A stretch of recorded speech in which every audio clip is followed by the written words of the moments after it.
Thank you, Mr. Speaker. I rise for a motion. Delegate has the floor. Thank you, Mr. Speaker. I move that House Joint Resolution number 302 on page 11 of today's calendar be pulled up out of order, and I'd like to speak to the resolution, please. Clerk will report the resolution. Page 11 of the printed calendar, House Joint Resolution 302, celebrating the life of Heather Danielle Heyer.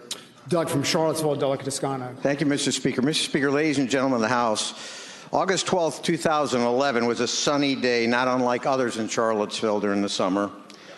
Sunny and humid, but it was also quite different. The city was on edge, having watched as hundreds of torch-carrying white supremacists, young white supremacists and neo-Nazis chanting hate-filled words like, "You will not replace me," "blood and soil," marching on the UVA rotunda the night before and confronting students defending a statue of Thomas Jefferson.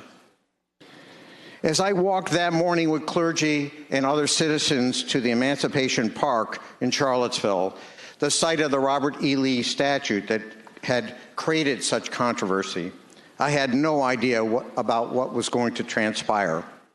All around us were people carrying Confederate flags, homemade shields and sticks, armed militiamen, and other protesters marching through the streets of my quiet town. Heather Heyer was also there, though I did not see her. She had worked in a law firm not far from mine. We were joined together that day by a concern that our community was being invaded by white supremacists, and we didn't like it.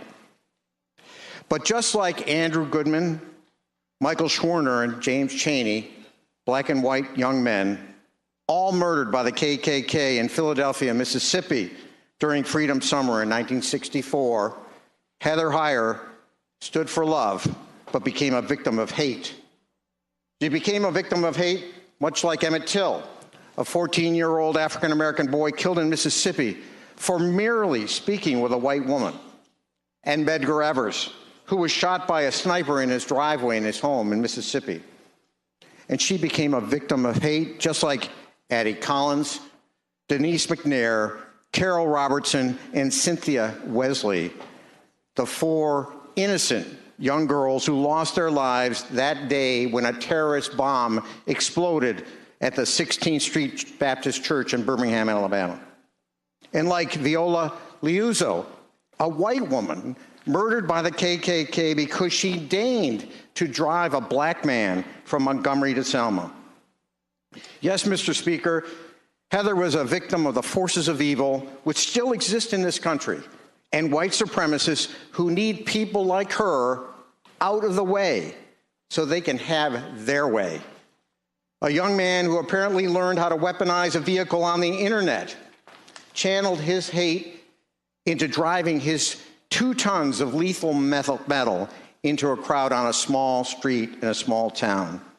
He injured many people, and he took Heather from us. Like those in the civil rights movement who came before her, Heather's name will never be forgotten. She had a saying, "If you are not outraged, you're not paying attention." Many of us who've heard that phrase agree. Heather's death on that day ignited a national conversation on racial injustice and our role in it. On August 12th, her life would be no more, and our lives will never be the same. But whatever you may think of Civil War statues, and I know there are lots of different views about them, I think there is one thing upon which we can all agree and which Heather would fully embrace, that there is no role for white supremacy in this great nation of ours. Mr. Speaker, I move this resolution. All those in favor of adoption of the resolution shall rise.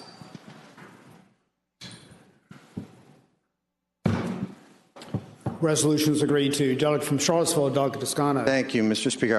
I rise for a motion. Delegate has the floor. Mr. Speaker, I rise today in hopes that when the body adjourns today, it adjourns in the honor and memory of Heather Heyer.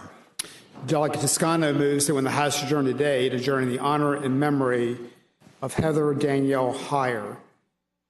Those in favor of the motion shall rise.